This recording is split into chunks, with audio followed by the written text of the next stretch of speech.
Good afternoon, everyone. And before I start, I want to say I'm attending a conference in India after 25 years.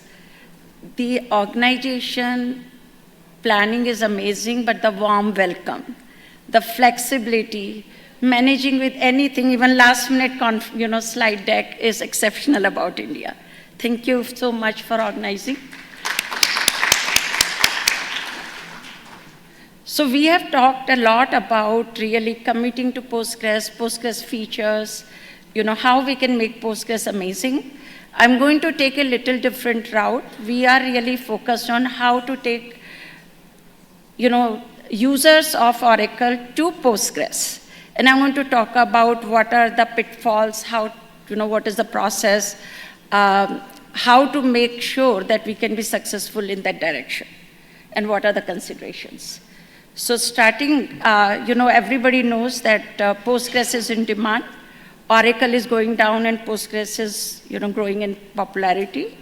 But really the question is that how do we get to Postgres? First thing that everybody starts is we have to know what is the complexity of the schema. And when we talk about the complexity of the schema, there are so many aspects to it. The biggest point is, how do we handle the unsupported Oracle features? If we go into any complex scenario, there are a lot of dynamic SQL embedded. There are packaged global variables.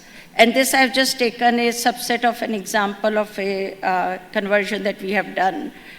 Most of these solutions are not even discovering these aspects. So as we continue to do the migration, we recognize these things as we are trying to troubleshoot. So knowing all these aspects upfront is extremely important. And then if we are also doing all the automation, it really speeds up the conversion process.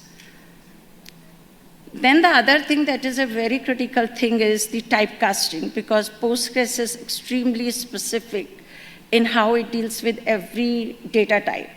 So as we continue to work with the stored procedures, functions, everywhere we have to take care of the typecasting. I'm not going to go into all these things, these are just the samples, but having those things upfront in the mind that what are the things that we need to typecast, or looking for a solution where you can have automated typecasting is extremely important for any complex schema. Of course, we have to plan for data migration, which is also a very iterative process for any customer who is actively doing releases and their data is changing, their schema is changing, their applications are changing. And the last thing is, what do we do with applications? So most of the time when we start with the DBT, we forget about the applications. And application is where the biggest complexity comes. They have embedded SQL, where things are changing. So here, if you look, we are going, the sysdate is not a sysdate. We have to do the timestamp if it is using a time component. So for every data operation, when we go from Oracle to Postgres, we have to be extremely careful about how the data is used, whether it is with timestamp, without time zone, everything has to be considered as part of conversion. Similarly, we have to really look into the embedded dynamic SQL. This is, I'm talking about the application. So there are so many types of SQLs embedded. If there is a dynamic SQL, we have to again be very careful with the variables. So here we are using trunk, but when we go to Postgres, trunk is not trunk. Either it is date trunk or it is variable trunk. So we have to convert to date trunk. Then we keep going and going. So any large application with a couple of millions of lines code, these incidents run in thousands. So just one of the application I was looking at that we are working on, it has more than 10 million lines of code, over 10,000 queries, and you can just multiply that how many data type changes will be there.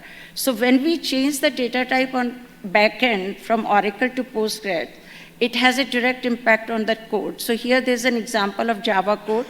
So if I'm going from string to integer, I cannot just work with the same thing, because now if I go with a string in Java, Postgres will fail.